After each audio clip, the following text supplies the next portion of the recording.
Montréal, daté du week-end des 16 au 17 mai 2026, que vous avez partagé, intitulé « Encore trop de pannes d'électricité au Québec ».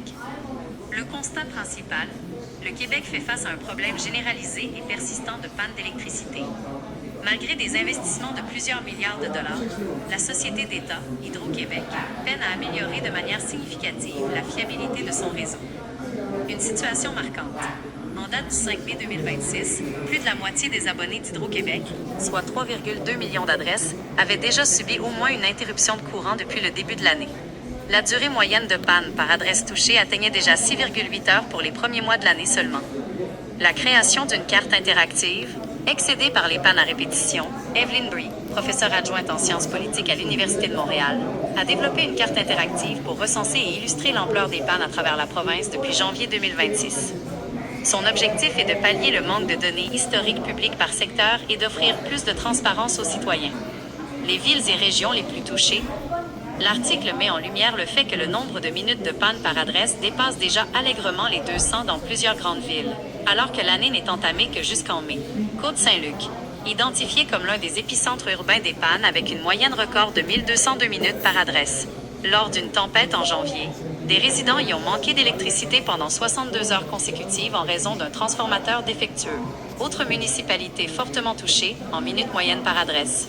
Sainte-Julie, 734, Chambly, 685, Saint-Bruno-de-Montarville, 528, Brossard, 501, Repentigny, 443, Saint-Constant, 424, Boucherville, 398, Dollard-des-Ormeaux, 360, Vaudreuil-Dorion, 330, Terrebonne, 330, Terrebonne, 330, Montréal, 279 et Laval, 236.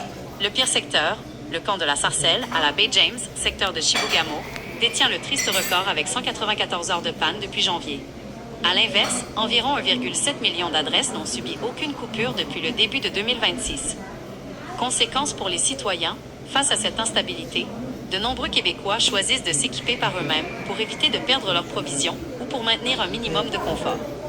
L'article présente le témoignage d'André Brière, un résident de Sainte-Brigitte-des-Sceaux, dans le centre du Québec, qui explique garder en permanence sa génératrice à essence et un bidon à portée de main, s'étant déjà retrouvé sans courant pendant 72 heures au cours des derniers mois. Les causes et les critiques. Si Hydro-Québec invoque régulièrement la météo, la végétation et l'immensité de son réseau, qui compte 220 000 km de lignes aériennes, des experts soulignent d'autres facteurs majeurs. Le vieillissement des équipements et un manque flagrant d'entretien préventif, un problème d'ailleurs soulevé dans un rapport accablant du vérificateur général du Québec en 2022.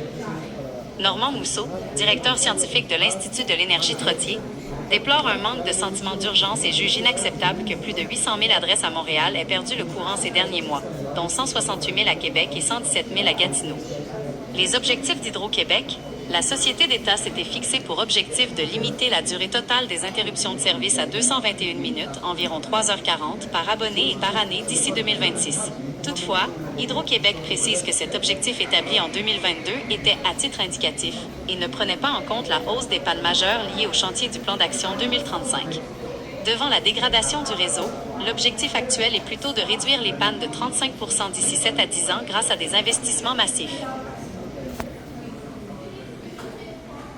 Comme vous voyez, mes amis, là, une génératrice, ce ne sera plus un luxe, c'est pour votre protection, tout simplement. Une bonne génératrice, ça vous protège contre les pannes d'électricité. Okay? Installez-vous une génératrice, ça n'aura plus de problème avec les pannes d'électricité. On a des génératrices. On a des génératrices de 20 000 watts. À ce moment-là, vous pouvez mettre ça sur votre panneau électrique. Ça va tout faire l'installation. C'est le panneau électrique au complet. Les génératrices sont au propane.